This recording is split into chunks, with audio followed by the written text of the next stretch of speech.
Assalamualaikum warahmatullahi wabarakatuh. Perkenalkan, nama saya Alen Rul Fauziah, nomor induk mahasiswa 2103010005.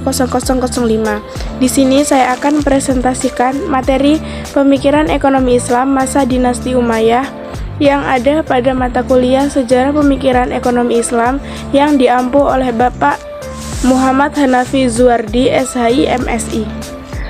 Abstrak, Bani Umayyah didirikan oleh Muawiyah bin Abu Sufyan pada tahun 41 Hijriah atau 661 Masehi dan berlangsung hingga tahun 132 Hijriah atau 750 Masehi.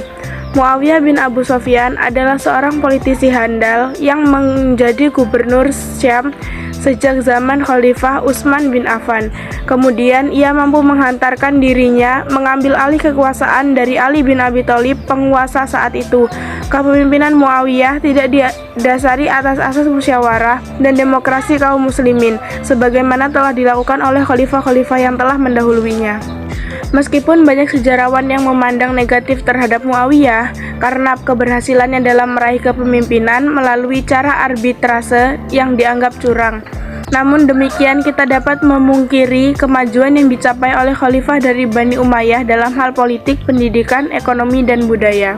Pendahuluan, salah satu perbedaan yang mendasar antara kepemimpinan pada masa pemerintahan Khulafaur Ar-Rasyidin dan masa Bani Umayyah adalah bahwa pada masa kekhalifahan Khulafaur Ar-Rasyidin, seorang khalifah adalah ahli fikih, sedangkan pada masa Bani Umayyah, karena alasan semakin luas dan beratnya tugas-tugas kenegaraan, maka seorang khalifah tidak lagi menjadi seorang fuqaha. Pemegang otoritas agama dan pemegang otoritas politik berada di tangan yang berbeda. Secara khusus, untuk urusan-urusan agama diserahkan sepenuhnya kepada ulama yang menguasai seluk-beluk agama dan berpusat di Madinah. Sedangkan untuk urusan-urusan kenegaraan diserahkan sepenuhnya kepada khalifah yang berpusat di Damaskus. Pada saat pemerintahan Muawiyah, konsolidasi internal mulai dilakukan, tujuannya adalah untuk memperkokoh barisan dalam rangka pertahanan dan keamanan dalam negeri, antisipasi atas setiap gerakan pemberontak.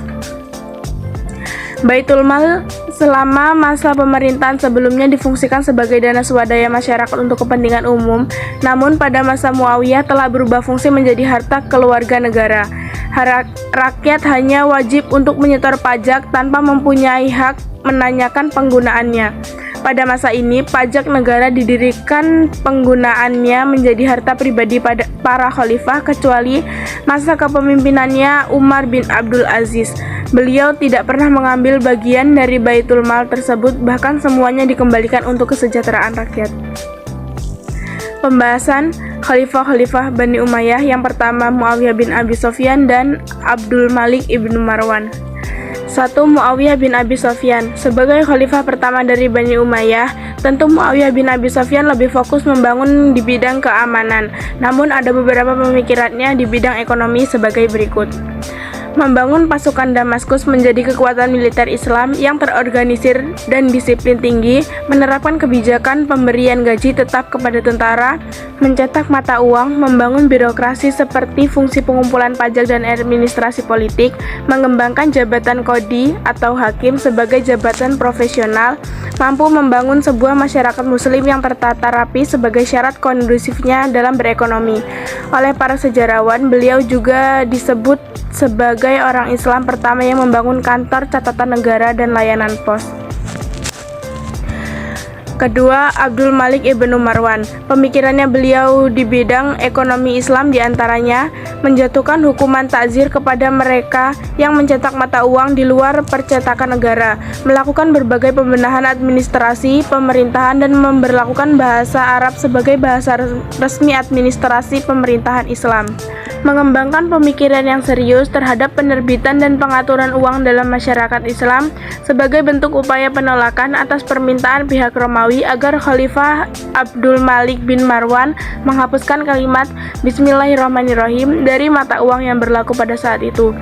Pada tahun 74 Hijriah sampai 659 Masehi, beliau mencetak mata uang Islam tersendiri yang mencantumkan kalimat Bismillahirrahmanirrahim yang dan mendistribusikan ke seluruh wilayah Islam serta melarang pemakaian mata uang lain.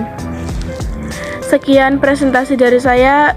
Banyak salah kata, saya mohon maaf. Saya akhiri. Wassalamualaikum warahmatullahi wabarakatuh.